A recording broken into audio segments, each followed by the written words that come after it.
This morning, Ezekiel Elliott, best running back in the NFL, has privately said he's planning a training camp holdout. He's got 2 years left on his contract. 2 years left. And he's putting you through this nonsense. Forget the fact that every offseason there's a new judicial issue. Trade him. I would trade Zeke. Take a deep breath. Take a deep breath. Eventually. Pigs get fed, hogs get slaughtered. Day 2. Ezekiel Elliott is creating organizational tension right before a season. 2 of the last 3 years, one of them a judicial matter, now this one. 2 years out from a new contract. Several bad puns later. Johnny Manziel, Jameis Winston are why I ask questions about Baker Mayfield. Day 3. But for the last couple days, I've led on the Dallas Cowboys. I've led the show with the Dallas Cowboys, and I've said the same thing. Trade Zeke. One long, angry line later. Zeke's numbers last year, by the way, dropped.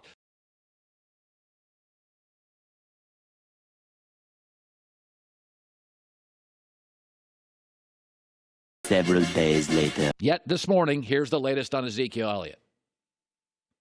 He hasn't firmly decided on his contract holdout. He may leave the country. So much later that the old narrator got tired of waiting and they had to hire a new one. Zeke is noise, and noise loses in this league. One pair of pants later. Are you in Dallas willing to accept Ezekiel Elliott's immaturity? 3 hours later. Can you move it along? I'm all out of time cards. This is why you got to get the quarterback right. Because in season, Zeke feels worth paying the bill. Out of season, he absolutely does not. But the Cowboys, to some degree, are trapped. The next morning. I feel the same way about the Dallas Cowboys. Dak, to me, is the land, the stock, the house. He's an accelerating asset. Zeke is a declining, fun asset. I would pay Dak. Flashback. But let me just tell you something. This is starting to look like Tim Tebow and the Broncos, folks. There's one way to win for Dallas. It's got to be low scoring, got to be at home. The defense has to be great. You got to make your field goals.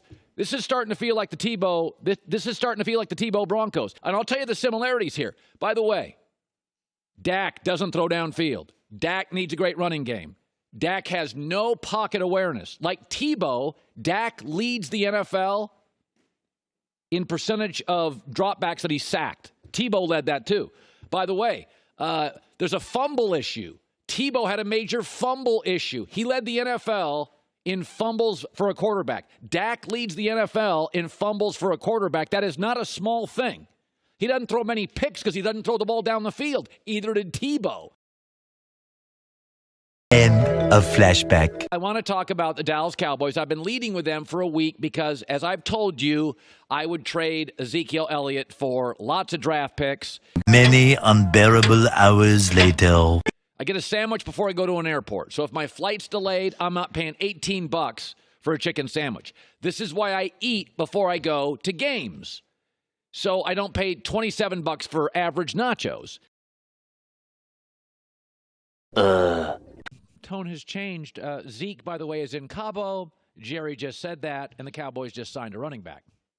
Oh my, the story has changed, has it not? 298 frozen patties later. Nice under a tree. The lighting's good. He took it serious. He delivers it. I mean, did you notice just it looked like a well done? That's like Warren Buffett does at Sun Valley every year. It's like, okay, this is going to play all year to the investors on Wall Street. Let's make it look real. This is not Jerry with 30 people and a microphone. The next day. You ever work with anybody? Or you ever had a boss? Ever been in somebody in your life and you're like, they're loopy, they're crazy. And then all of a sudden, years later, you're like. Moments later. Stephen Jones came out and he talked to the media.